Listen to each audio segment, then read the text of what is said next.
Gosh, I don't know where to begin. I've been in the Senate for 8 years. In dog years, that's 56 years. And it feels like 56 years. I've learned a lot, met a lot of interesting people. Before I got here, everybody told me about the Washington bubble. And I said, how serious could they be? Well, it's true. There is a Washington bubble. This place is different. It's in its own way, sometimes disappointing, sometimes refreshing. It is deeply weird. For one thing, common sense is illegal in Washington. It's illegal. For another thing, I've discovered that this is a town of very frustrated ex-class presidents. And there's a Washington way of doing things. And when things aren't done that way, when somebody challenges the status quo, many, not all, but many of these frustrated ex-class presidents in Washington, on the Hill and otherwise, they get excited, not in a good way. They can't get their mind around doing anything other than the Washington way. Some of them, particularly in the media, they go almost catatonic, or the exact opposite. They foam at the mouth, and they really get upset. They can make a Valium nervous. It's like the world. We're not doing things the way we've always done them, and the world is going to spin off its axis. I want to try to put in perspective what many of my Democratic friends have been talking about today. They're very, very, very upset at President Trump, and they're very, very, very upset at Elon Musk. President Trump ran for president on a number of issues. One of the issues he ran on, he said it almost every day. He said, if you elect me president, I'm going to go through the entire budget and review all the spending, line by line. If I heard him say that once, I heard him say it 1,000 times. And that's what he's been doing. He went out and appointed, through an executive order, Elon Musk, who some people like him, some don't, but he's not a dummy.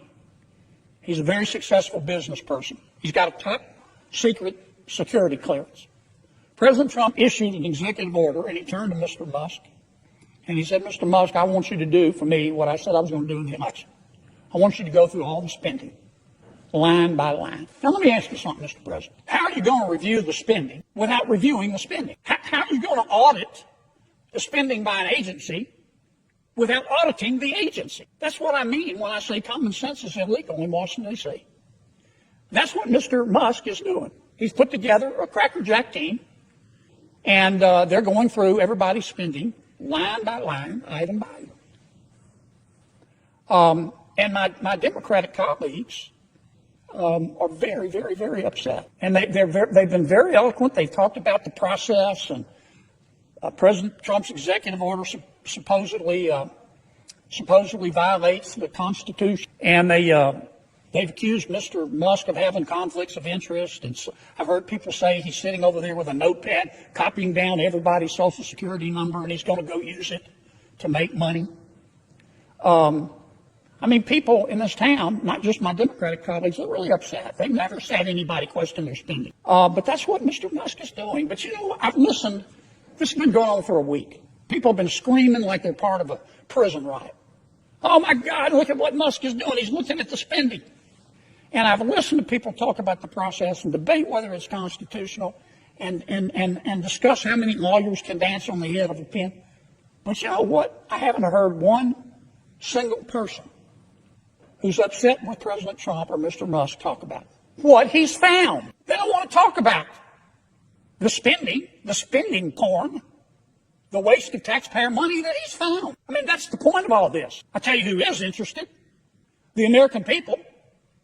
The people in America who get up every day and go to work and obey the law and pay their taxes and try to educate their kids and try to do the right thing by their kids and try to save a little money for retirement. And they've had to live through 20% inflation under President Biden. They understand what Musk is doing. They understand spending porn and wasting taxpayer money. Now, Mr. Musk started with the USAID. That handles a lot of foreign aid for America. American people are very generous. In our country, when you're homeless, we'll house you. When you're hungry, we'll feed you. In our country, when you're too poor to be sick, we'll pay for your doctor. And we send a lot of money overseas to help our world's neighbors. And the USAID is in charge, in large part, of that. But I'll tell you what Mr. Musk discovered. I find it fascinating. He discovered that the American taxpayers are giving money to Afghanistan. He found that we are giving money to Yemen. He found that we are giving money to Syria. I didn't know that. Some of our foreign aid is going to Yemen, Afghanistan, Syria. He found that the USAID has 10,000 people, employees. And every year they give away $40 billion. Mr. Musk also found, and I'm not saying that all of this money is wasteful. I'm not. Some of this money, I'm sure, does some good. That's why Secretary Rubio is going to revamp the department to separate the good from the bad. But this is the kind of stuff Mr. Musk found. He found that the USAID gave money to support electric vehicles in Vietnam. Our money, taxpayer money. He found that the USAID gave money to a transgender clinic in India. I didn't know that. I bet the American people didn't know that. He found that the USAID gave $1.5 million to a Serbian LGBTQ group called Grupa Zadaji. I probably mispronounced that. My apologies. Anyway, they got $1.5 million to, quote, advance diversity, equity, inclusion in Serbia's workplaces and business community. What else did Mr. Musk found that my colleagues don't want to talk about? Well, he reviewed a study and then went and checked it. The study was done by the Middle East Forum. They found that the USAID spent $164 million to support radical organizations around the world. We're not talking Cub Scout troops here. We're talking about radical organizations around the world. They gave $122 million of that to groups aligned with foreign terrorist organizations. Our taxpayer money. According to this report in Mr. Musk, the USAID has given millions of dollars to, quote, organizations in Gaza controlled by Hamas. Why aren't my colleagues talking about that? Recipients of the money, they found, have, quote, called for their lands to be cleansed from the impurity of Jews. That's what we're giving foreign aid to. What else? I'm not going to spend my whole time talking about this, but nobody else is talking about it. They're just talking about the process. And Mr. Musk, and he's a mean guy, and he shouldn't be looking at our spending. Well, he is, and I kind of find what he's found out interesting. He found that we gave $2 million, USAID did, for sex changes in Guatemala. He found that we gave $20 million to produce a new Sesame Street show in Iraq. He found that we gave $4.5 million of taxpayer money to combat disinformation in Kazakhstan. He found that we gave $10 million, USAID did, of meals to an al-Qaeda-linked terrorist group called the Nusra Front. Mr. Musk found that we gave $7.9 million of taxpayer money to a project that would teach Sri Lankan journalists to avoid binary gendered language. The USAID took $8 million and gave it to a bunch of journalists in Sri Lanka to teach them how to avoid binary gendered language. I don't know what the hell binary gendered language is. I think I do. You think most taxpayers would support that? Why aren't we talking about that? The USAID gave $1.5 million to promote LGBT advocacy in Jamaica. They gave $1.5 million to rebuild the Cuban media ecosystem. They gave $1.5 million for, quote, art for inclusion of people with disabilities in Belarus. Another $3.9 million for LGBT causes in Macedonia. $8.3 million for equity and inclusion, education in Nepal. I could go all night. And many of my colleagues are upset. They're really mad at Mr. Musk. Hell, I think we ought to give him a medal. All he's doing is what President Trump said he was going to do. President Trump said he's going to audit the spending. So Trump goes and hires Musk, again with the top secret security clearance. Nobody can quibble with his intelligence. You know, the guy's as smart as Einstein's cousin. He's a very successful businessman. Some say he's the richest guy in the world. And he's doing the auditing. And man, he's finding a lot of stuff. I call it spending porn. Now, I'm not saying everything that USAID does is wasted. But I'm saying a lot of it is.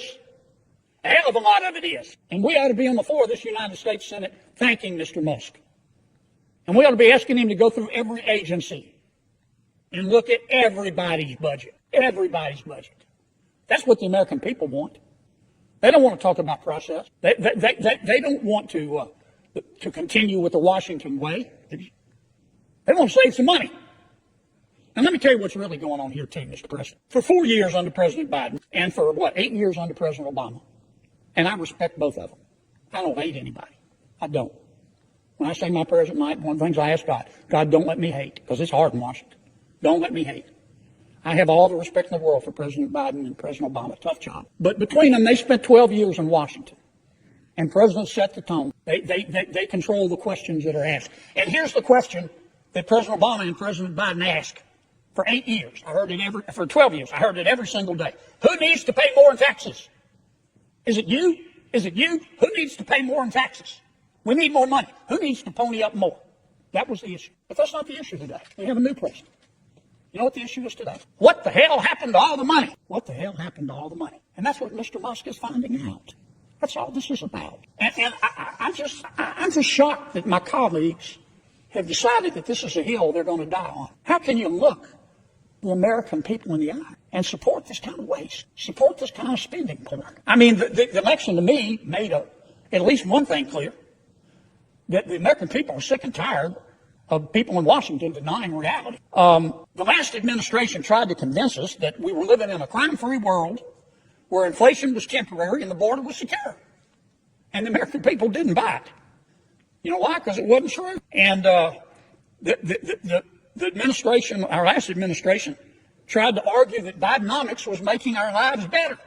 But the American people knew differently. They understood Bidenomics to mean I get to spend more to live worse. And they voted. Now, I mean, the American people were poorer under the last administration, but they didn't become stupid. They could see that the government was creating a problem, not trying to fix it. And they noticed the national debt, too. Put up that first chart for me. You know what our national debt is, Mr. President? $36 trillion. Not million, not billion. $36 trillion. It takes my breath away. Highest it's ever been, over 100% of our gross domestic product. Our debt's growing faster than our economy. And we toss around these numbers, a trillion, a billion, a million, a squillion, like it's nothing. I want to try to put this in context. If I started counting right now, and I counted one numeral, if you will, per second. 1, 2, 3, 4, 5, 6, 7. And I kept counting all day and all night. I didn't sleep. I counted between bites of oatmeal at breakfast. I just counted continually. One numeral per second. It would take me 32 years to count to 1 billion. 32 years to count to 1 billion. It would be 2057. I'd be dead as Woodrow Wilson. I wouldn't live that long. And that's just a billion. Our debt's $36 trillion. You know how long it would take me to count to a trillion? 31,000 years. If I counted one numeral per second. About as old as Chuck Grassley. 31,000 years. It would take me 1 million years to count to 36 trillion. Those are the kind of numbers we're talking about. And the American people understand it. Since 2019, America's population has grown 2%. We're not having babies. 2%. And that's after massive immigration. You know how much our budget has grown? 55%. 55%. Yeah, we've had inflation. But we haven't had 55% worth of inflation. That's how we got to this $36 trillion in debt. Put up the next chart for me. Now, some of this money we had to spend during the pandemic. And it was a bipartisan effort during the pandemic. Republicans voted for it, and Democrats voted for it, because we had no choice. I was there. I saw it from the inside. We came this close to losing the American economy. And you know who helped a lot, doesn't get enough credit? Jay Powell at the Federal Reserve. I watched it. The whole world wanted to go into a cave and retreat. Back in the Great Recession, I remember all the other countries in the world who looked to us. They may hate us, but they know we're the greatest country in all of human history. They looked to America. And you know what? Back in the Great Recession, all the other countries wanted they wanted treasuries, treasury notes, treasury bonds. Not this time. They were so scared. They didn't want treasuries. They wanted dollars, cash dollars. So Jay Powell, thank the Lord, he goes over to the Federal Reserve. He opens what's called a currency swap line, and he told every country, you want dollars? I'll trade your dollars for your currency. And everything calmed down. He didn't get any credit for that.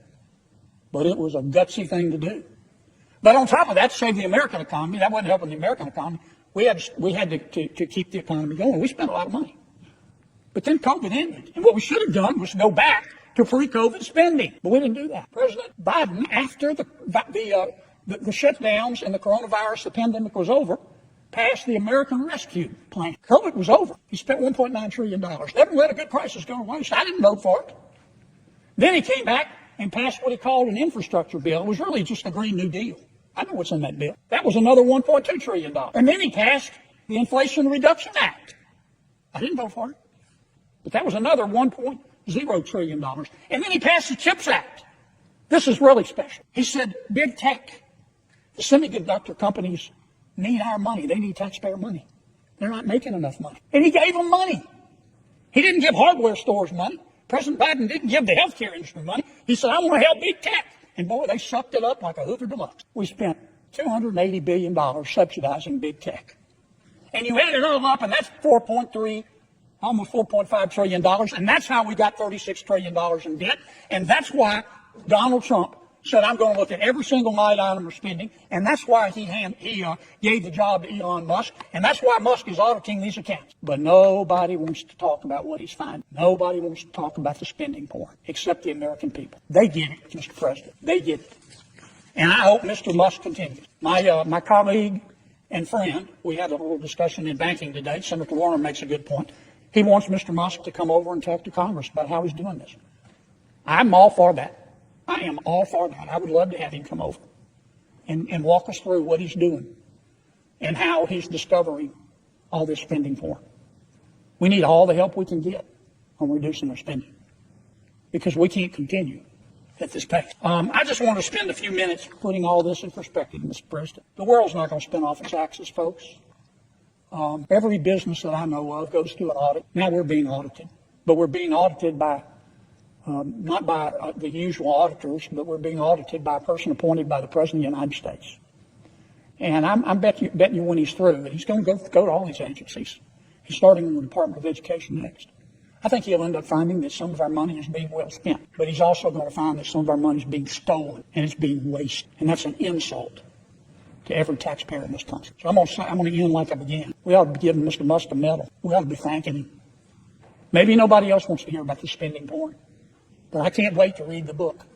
I hope he finds all of it and compiles it.